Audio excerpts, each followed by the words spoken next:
Ulit kaya na. Mama, I did not prepare any kind of messages because I wanted this to be as genuine as possible. Genuine! Ayun, maraming salamat. Ang paborito kong alaala sa'yo nung lagi mo akong, pag hinahatid ka namin ni Boris, doon sa may taas na may tricyclean, tapos bibigyan mo kami ng 20, tapos ano ka namin, di mo alam no, mayaman po si mamang dati. Inaabutan niya po kami ng 20 pesos. Ang laking tulong po nun. Totoo. Kaya ngayon, sobrang saya po namin na umabot ka ng ganitong kahabang buhay. Ang aking wish lamang ay, sinabi ko na din yun kanina, mapaparunod mo uli, na I wish for you.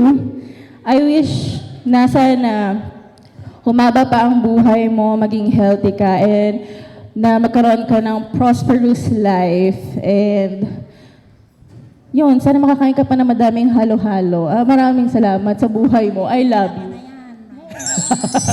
Thank you very much, Beyonce. Ayan, picture taking mo na, Beyonce.